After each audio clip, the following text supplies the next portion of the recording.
కొత్తగా ఇంకేమైనా tax policies ఉన్నాయి సార్ మన పైన ఇంపోజ్ చేయడానికి సంబంధించిన డిస్కషన్? మొన్న ఆల్రెడీ మైనింగ్ పైన చూసాం మనం, స్టీల్ పైన వీటిపైన వేసారు. కొత్తగా అటువంటి ఏమైనా ఉన్నాయి ఇంకా? ప్రతిరోజు కొత్త వస్తానే. మన స్టీల్ అన్నాడు, మళ్ళీ అల్యూమినియం అన్నాడు, రేపు ఏమంటాడో తెలియదు. మాకు ఓవరాల్గా యుఎస్లో ట్రేడ్ ఇంబ్యాలెన్స్ బాగుందండి.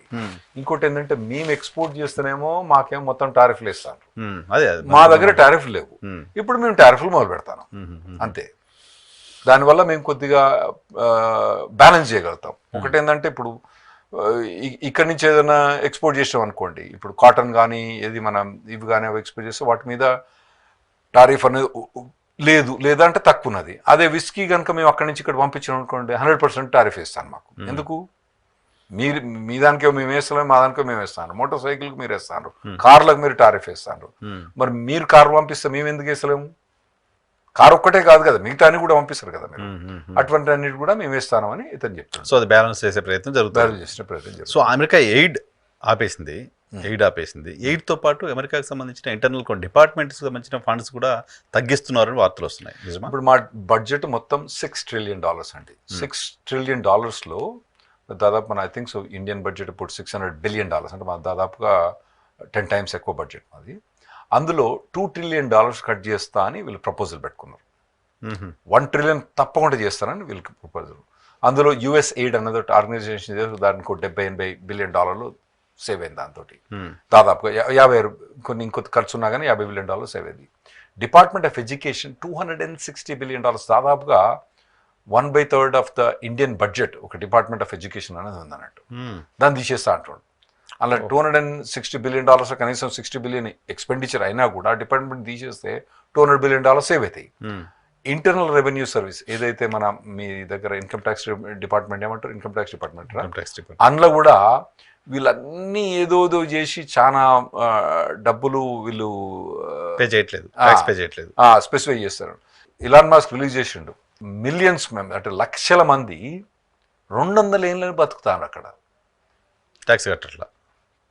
వాళ్ళు 200 ఏళ్ళు ఉన్నారు. 200 ఏళ్ళు బతుకుతారు సార్ మనిషి, అదే ఆశ్చర్యపోతుంది. అయితే వాళ్ళు ఏం చేస్తారంటే, ఇప్పుడు ఎవరైనా చనిపోయింది అనుకోండి, ఆ సోషల్ సెక్యూరిటీ వాడుకొని ఎవడో పని చేస్తూనే ఉన్నాడు అన్నట్టు. ఓహో, okay okay okay okay.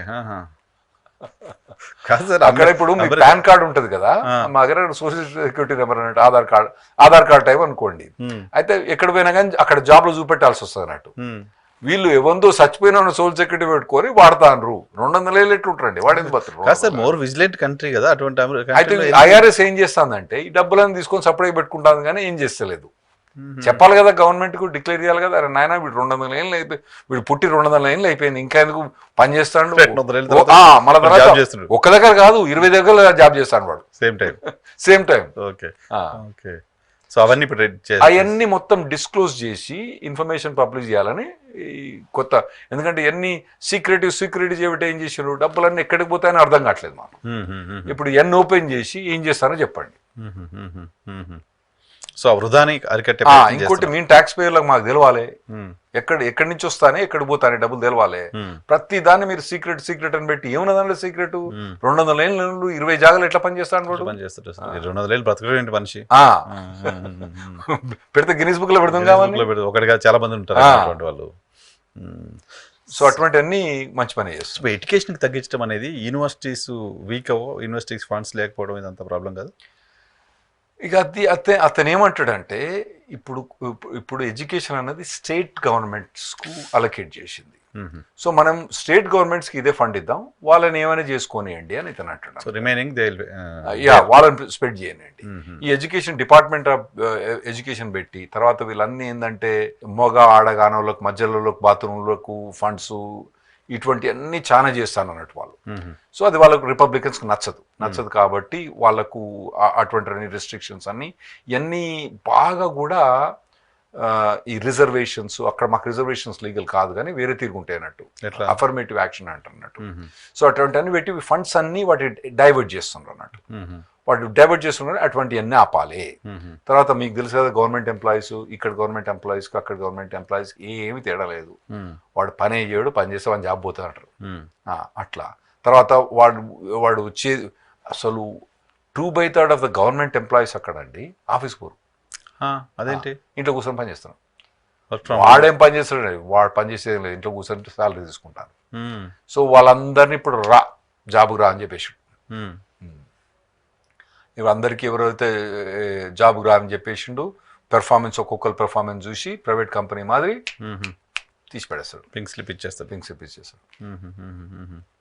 So cost cutting మీద పడ్డాడు. కాస్ట్ కటింగ్ మీద పడ్డాడు. సో అక్కడున్న సిటిజన్స్కి ఆదాయ పన్ను చాలా తగ్గిస్తారు అనేది ప్రచారం ఉంది.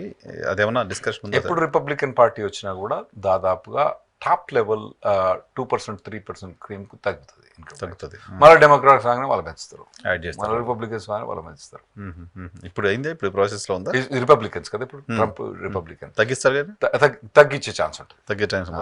ఇది ఫైనాన్స్ బిల్ కాబట్టి ఈ ఫైనాన్స్ బిల్కు పార్లమెంట్లో వాళ్ళకి సింపుల్ మెజార్టీ కావాలి. వాళ్ళకి ఆల్రెడీ రాజ్యసభలో అంటే సెనెట్లో సింపుల్ మెజార్టీ ఉంది, లోక్సభ అంటే మేము కాంగ్రెస్ హౌస్ ఆఫ్ రిప్రజెంటేటివ్స్ అంటారు, అందులో కూడా సింపుల్ మెజార్టీ ఉంది కాబట్టి వాళ్ళు పాస్ చేయొచ్చు. ఎనీథింగ్ ఫైనాన్స్ రిలేటెడ్ పాస్ చేయొచ్చు. నాన్ ఫైనాన్స్ రిలేటెడ్ ఉంటాయో, ఏదైతే ఇమిగ్రేషన్ ఏమైనా ఉంటాయో, నా ఫైనాన్స్ తోటి సంబంధం లేదు కదా, అవి పాస్ చేయడానికి సెనెట్లో వాళ్ళకు 60 ఓట్స్ కావాలి. అంటే 60% ఓట్స్. మా దగ్గర సెనెట్ 100, కరెక్ట్గా 100 ఉంటుంది అన్నట్టు, ఒకటి ఎక్కువ ఒకటి తక్కువ ఉండదు. 100 ప్లస్ ఒక వైస్ ప్రెసిడెంట్, 100 ఓట్లు ఉంటాయి. అంటే వాళ్ళకు 60 ఓట్స్ ఉంటే వాళ్ళు దాన్ని పాస్ చేయొచ్చు. వాళ్ళకి 54 ఓట్సే ఉన్నాయి, 46 ఓట్స్ డెమోక్రాటిక్ పార్టీ ఉన్నాయి. కాబట్టి ఓన్లీ ఫైనాన్స్ బిల్స్ మాత్రం పాస్ చేసుకోవచ్చు.